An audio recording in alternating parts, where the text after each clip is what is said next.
Hello' friends, আজি মই আপোনালোকক এনেকুৱা এটা ভয়ানক এক্সপেৰিমেণ্টৰ বিষয়ে ক'ম যাৰ কথা শুনিলে আপোনালোকে নিশ্চয় আচৰিত হ'ব। ফ্ৰেণ্ডছ, 1940 চনত দ্বিতীয় বিশ্বযুদ্ধ চলি থকাৰ সময়ত ছোভিয়েট ইউনিয়নে বন্দী কৰা 5জন কয়দীৰ লগত এনেকুৱা এটা এক্সপেৰিমেণ্ট কৰা হৈছিল যাক নাম দিয়া হৈছিল স্লিপিং এক্সপেৰিমেণ্ট।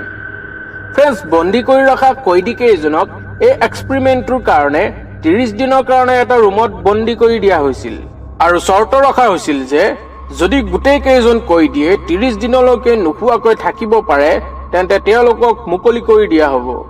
ফ্ৰেণ্ডছ, ছোভিয়েট ইউনিয়নে যোনটো ৰুমত কয়দীকেইজনক ৰাখি থৈছিল তাত তেওঁলোকে খোৱা বোৱাৰ সুবিধাৰ লগতে পঢ়া শুনাৰ কাৰণেও সুবিধা কৰি দিছিল, কিন্তু তাত কোনো ধৰণৰ বহা বা শোৱাৰ সুবিধা কৰা হোৱা নাছিল। তাৰ বাহিৰেও সেই ৰুমটোত এখন ওৱান ৱে মিৰৰ লগোৱা হৈছিল যাতে কয়দীকেইজনৰ ওপৰত চকু ৰাখিব পাৰে। ফ্ৰেণ্ডছ, ইয়াৰ লগতে কয়দীকেইজনৰ ওপৰত অক্সিজেনৰ লগত মিহলাই এটা বিষাক্ত গেছ লাহে লাহে দি থকা হৈছিল যাতে কয়দীকেইজনে শুব নোৱাৰে। ফ্ৰেণ্ডছ, প্ৰথম 4 দিনলৈকে সকলোবোৰ ঠিকেই আছিল, কয়দীবোৰৰ ব্যৱহাৰত কোনো ধৰণৰ পৰিৱৰ্তন হোৱা নাছিল আৰু 5 নম্বৰ দিনৰ পৰা কয়দীবোৰৰ মাজত মানসিক পৰিৱৰ্তন হোৱা দেখিব পোৱা গৈছিল। 9 নম্বৰ দিনত তেওঁলোকৰ ভিতৰে এজন কয়দীৰ মানসিক ভাৰসাম্যতা হেৰুৱাৰ কাৰণে ইমান ভয়ানকভাৱে চিঞৰিবলৈ ধৰিছিল যে যাৰ কাৰণে ডিঙিৰ ভকেল কৰ্ডো ফাটি গৈছিল।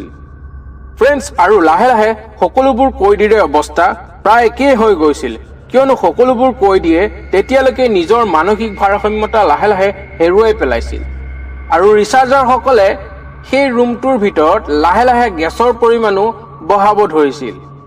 ফ্ৰেণ্ডছ, কেইদিনমানলৈকে সেই ৰুমটোৰ পৰা কিছুমান আচৰিত আৰু ভয়ংকৰ শব্দ আহিবলৈ ধৰিছিল যোনবোৰ পিছলৈ সম্পূৰ্ণৰূপে বন্ধ হৈ গৈছিল।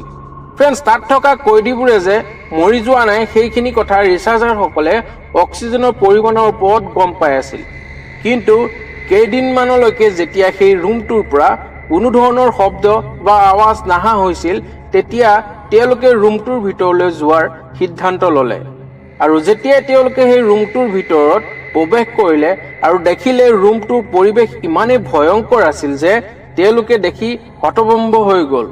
ফ্ৰেণ্ডছ, যোনবোৰ খোৱা বস্তু কয়দীবোৰক দিয়া হৈছিল সেইবোৰ হাতেৰে তেওঁলোকে চোৱাও নাছিল।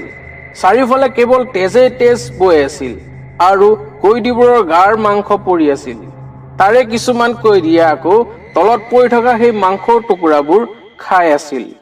ইয়াৰ পিছত সেই কয়দীবোৰক যেতিয়াই চিকিৎসা কৰিবৰ কাৰণে বাহিৰলৈ উলিয়াই অনা হ'ল, কয়দীবোৰে চটফটাবলৈ আৰম্ভ কৰি দিলে আৰু চিঞৰিবলৈ ধৰিলে যে আমি সাৰে থাকিব লাগিব। ফ্ৰেণ্ডছ, অপাৰেশ্যনৰ সময়ত 4টাকৈ মৰফিনৰ ইনজেকশ্যন দিয়া হৈছিল, কিন্তু সেইবোৰে কোনো ধৰণৰ কাম কৰা নাছিল। জানিব পৰা মতে অপাৰেশ্যন কৰোঁতে 3জন কয়দীৰ মৃত্যু হৈ গৈছিল আৰু বাকী থকা 2জনক পুনৰ সেই ৰুমটোত সুমুৱাই দিয়া হৈছিল। ফ্ৰেণ্ডছ, কয়দীকেইটাৰ অৱস্থা দেখি ৰিচাৰ্জাৰসকলেও ভয় খাবলৈ ধৰিলে আৰু এই এক্সপেৰিমেণ্টটো এইখিনিতে সমাপ্ত কৰিব বিচাৰিছিল, কিন্তু চিফ কামাণ্ডাৰে তাত বাধা প্ৰদান কৰিছিল আৰু সেইকাৰণে তাৰে এজন ৰিচাৰ্জাৰে কয়দীকেইজনক গুলীয়াই হত্যা কৰি দিলে আৰু লগতে চিফ কামাণ্ডাৰকো গুলীয়াই হত্যা কৰি দিলে আৰু এই এক্সপেৰিমেণ্টটো ইয়াতে সমাপ্ত কৰি দিলে। ফ্ৰেণ্ডছ, ভিডিঅ'টো চাই যদি ভাল লাগিছে তেনেহ'লে ভিডিঅ'টো লাইক কৰিব, শ্বেয়াৰ কৰিব আৰু তলত থকা ৰেড কালাৰৰ ছাবস্ক্ৰাইব বাটনটো ক্লিক কৰি চেনেলটো ছাবস্ক্ৰাইব কৰি দিব আৰু লগতে থকা টিলিঙাটো বজাই দিব যাতে এনেকুৱা ধৰণৰ নতুন নতুন ভিডিঅ' আপোনালোকে আগলৈকো পাই থাকে।